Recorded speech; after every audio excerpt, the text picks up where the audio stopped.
The public hospital's air conditioning hummed listlessly, struggling against the stifling afternoon heat. In the emergency room waiting area, rows of faded blue plastic chairs formed imperfect lines, occupied by weary faces and bodies bent with pain or the weight of waiting. The smell of disinfectant mingled with sweat and collective anxiety, creating a thick atmosphere that seemed to press down on everyone present. In the quietest corner of the room, near the fogged-up window offering a blurry view of the parking lot, sat Mrs. Eleanor. At 82, she clutched a yellowed envelope, worn by the creases of time, in her trembling hands. Her fingers, marked by age spots and small scars from a lifetime dedicated to caring for others, delicately caressed the paper containing her latest medical results. Her simple but clean floral dress had been carefully chosen that morning, the same one she'd worn to previous appointments, a small attempt to maintain dignity amidst the hospital chaos. Eleanor wasn't just another patient. For 40 years, she had worked at that same hospital, caring for generations of patients with the same maternal dedication she now needed for herself. Her hands, which had once administered thousands of injections, measured fevers, and held the hands of the departing, now trembled slightly, not just from age, but from the nervousness of someone awaiting news that could change everything. "Next!" yelled the receptionist, a young woman with bleached blonde hair chewing gum impatiently. Her voice echoed through the room like a bark, causing some patients to shrink further into their chairs. Eleanor looked around, trying to understand if it was her turn, but the confusing numbering and the general haste of the environment left her unsure. Hesitantly, she approached the counter with small, careful steps. The hospital's polished, freshly waxed floor demanded extra attention. A fall could mean much more than a simple bruise for someone her age. When she finally reached the reception desk, the employee didn't even look up from her computer screen. "Number?" she asked dryly, continuing to type with mechanical speed. I'm not sure if it's my turn," Eleanor murmured, her soft voice almost lost in the room's hubbub. "I've been here since 7 in the morning for my appointment with Dr. Miller. He said the test results would be ready today." The receptionist finally looked up, but her gaze was one of thinly veiled irritation. "Ma'am, everyone here has been waiting since early morning. You have to take a number and wait your turn. Just because you're elderly doesn't mean you get to jump the queue." The words fell on Eleanor like ice. Around her, other people in line began to whisper, some nodding in agreement with the receptionist's words.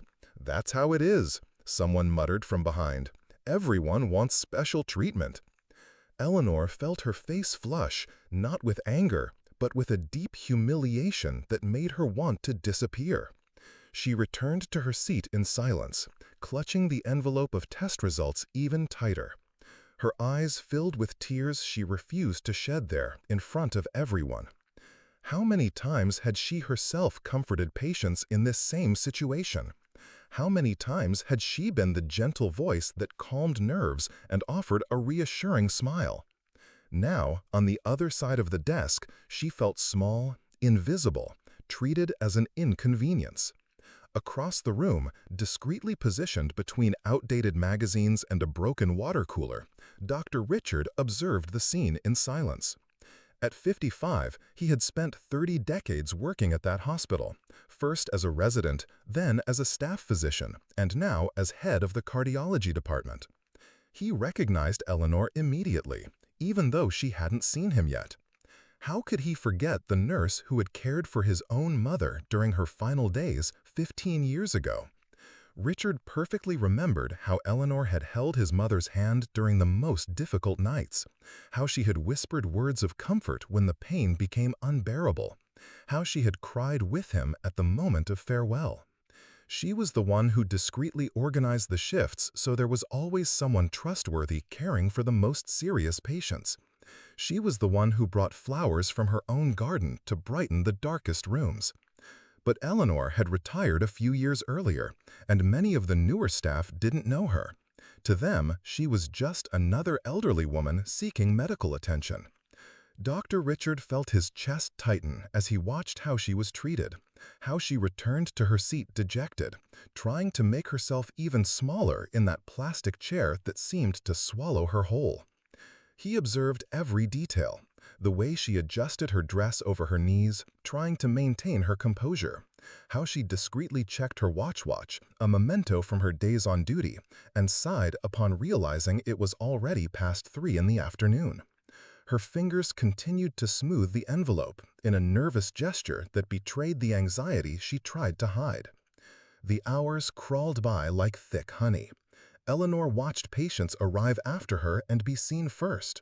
Young executives with private health insurance were directed to reserved offices. Hospital staff greeted acquaintances and took them to have a quick look with the doctor. She remained there, patiently, as if she were part of the furniture.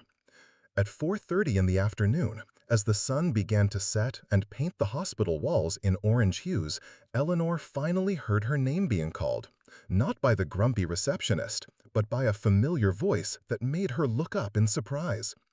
"Mrs. Eleanor? Eleanor Rodriguez?"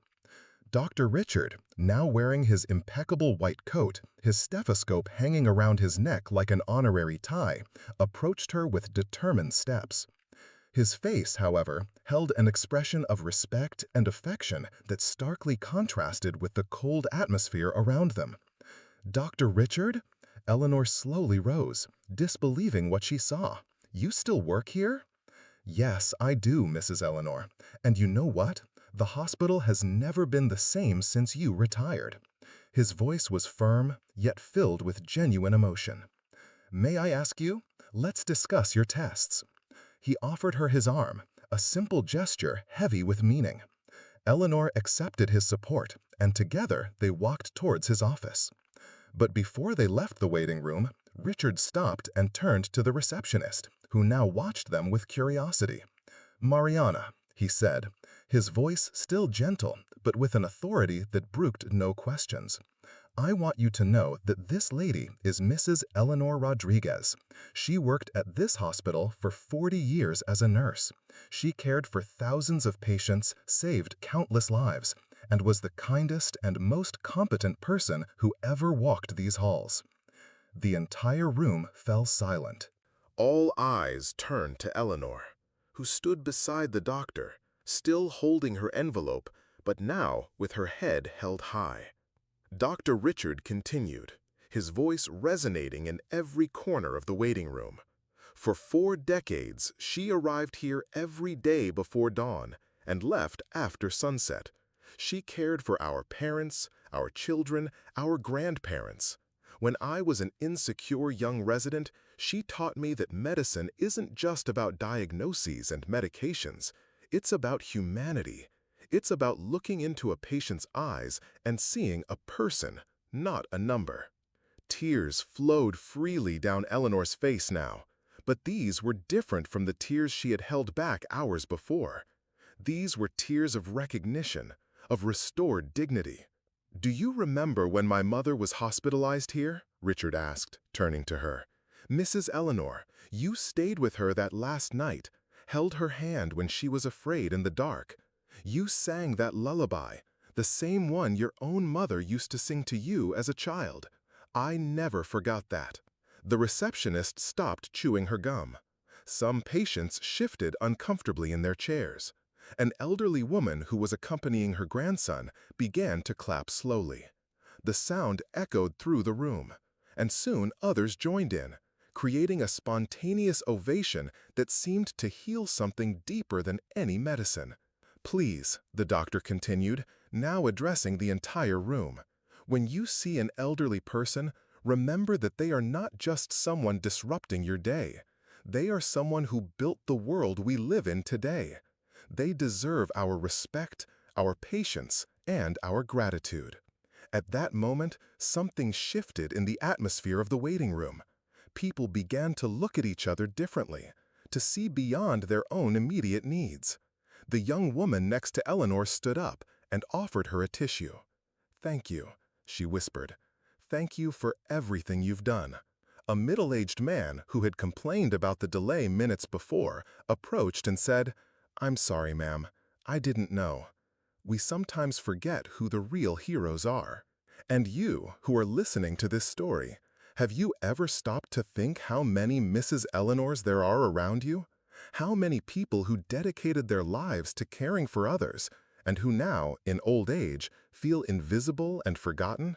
If this story is touching your heart, if you believe we need more humanity in the world, I invite you to subscribe to our channel and hit the bell. Together, we can spread more stories that remind us of what truly matters in life, because it is through these narratives that we rediscover our ability to see others, to value those who deserve to be valued. Dr. Richard led Eleanor to his private office, where she could finally sit in a comfortable armchair, away from the stairs and the hubbub.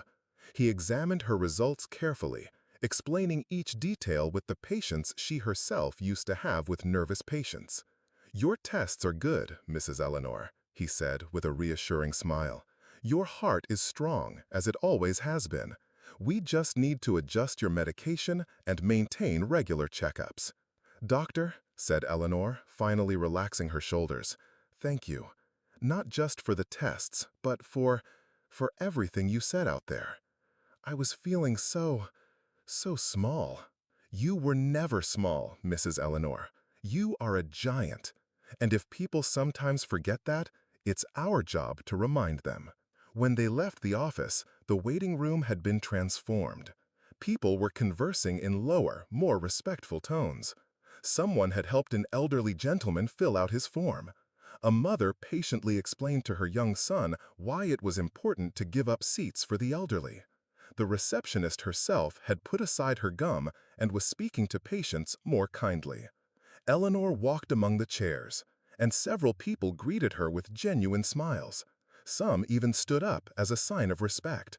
She responded to each gesture with the serene dignity of someone who had always given more than she received, but who was now finally receiving the recognition she deserved. Leaving the hospital, while waiting for the bus that would take her home, Eleanor reflected on the day. She thought about all the times she had witnessed small injustices in the hospital and hadn't said anything. She thought about how many colleagues over the years had retired and disappeared into the anonymous crowd of the city, carrying with them stories of dedication that no one else remembered. But she also thought of Dr. Richard, and how a simple gesture of acknowledgement had transformed not only her day, but possibly the way dozens of people would view the elderly from then on. There had been no need to shout, fight, or cause a scene. It was enough to remind people that every human being has a story, has value, has dignity. The bus arrived, and Eleanor slowly boarded. The driver, a young man with a full beard, helped her carefully. "Careful, Grandma," he said with genuine affection. "It's awfully hot today, isn't it?" Eleanor smiled. "It's a beautiful day," she replied, and truly believed it. Sitting near the window, as the city paraded outside in its accelerated routine, Eleanor thought of all the nurses she had known throughout her career. Women and men who had chosen a caring profession, who woke before sunrise to get to the hospital, who lost sleep watching over patients, who cried secretly in the bathroom when they lost someone dear. All of them, now retired or deceased, had been silent pillars of the system that only works because there are people willing to care for other people. Arriving home, a small ranch house in the neighborhood where she had grown up, Eleanor prepared her afternoon tea as usual. But today, as she stirred the sugar in her porcelain cup, an heirloom from her mother, she felt different. She felt seen, remembered, valued. She called her daughter, who lived in another city, and told her about the day. She didn't mention the initial humiliation, only the final acknowledgement. "You know, my daughter," she said, "sometimes we think that everything we've done in life has been forgotten, but that's not true. There's always someone who remembers, someone who keeps our good deeds in their heart." That night, Eleanor slept peacefully. She dreamed of the hospital corridors, but this time they weren't the cold, impersonal corridors of recent years. They were the corridors of her youth, when she ran from room to room bringing comfort and hope. She dreamed of the faces of patients she had helped heal, of families she had comforted, of colleagues who had become lifelong friends. And somewhere in the city, Dr. Richard. Richard also slept soundly, knowing he had done the right thing. Not just as a doctor, but as a human being. He had used his position not to aggrandize himself, but to lift someone who deserved to be lifted. The next morning, the story would spread through the hospital corridors. Some older staff would remember Eleanor and share their own memories of her. The younger ones would learn a valuable lesson about respect and acknowledgement. And maybe, just maybe, the way they treated elderly patients would change a little for the better. Because that's how the world changes. Not through grand revolutions or grandiose speeches, but through small gestures of acknowledgement, moments when someone chooses to see dignity where others see only an inconvenience. It's through people like Dr. Richard, who use their voice to give voice to the forgotten, and people like Eleanor, who continue to inspire even when they think no one is paying attention. Eleanor's story doesn't end here. It continues every time someone offers a seat to an elderly person, every time a staff member treats a patient with extra kindness, every time we recognize that behind every aged face there is a whole life of experiences, sacrifices, and contributions to the world. And perhaps that's the true lesson of this story, that we all have the power to be like Dr. Richard at some point in our lives. We can all choose to see beyond appearances, recognize the value of the people around us, and use our voice to amplify the dignity of those who have been silenced by indifference. Because in the end, it doesn't matter how many years we live or how many achievements we accumulate. What matters is how we treat each other, how we recognize the humanity in every person we meet, and how we use our moments of privilege to uplift those who most need to be uplifted. Eleanor knew this a long time ago. Dr. Richard learned it by watching her work. And now, through this story, perhaps more people can learn too. Because that's how kindness multiplies. One story at a time, one gesture at a time, one heart touched at a time. And you, who have come this far, are also part of this current of kindness. Every time you choose kindness over indifference, every time you recognize the value of someone who feels invisible, you become part of this larger story, this network of humanity that connects us all. The memory of Eleanor at the hospital that day will not be forgotten. It will become one of the many stories that staff members will tell to newcomers. A reminder that behind every patient there is a person with a story worthy of respect. And maybe, just maybe, that will make all the difference in the world.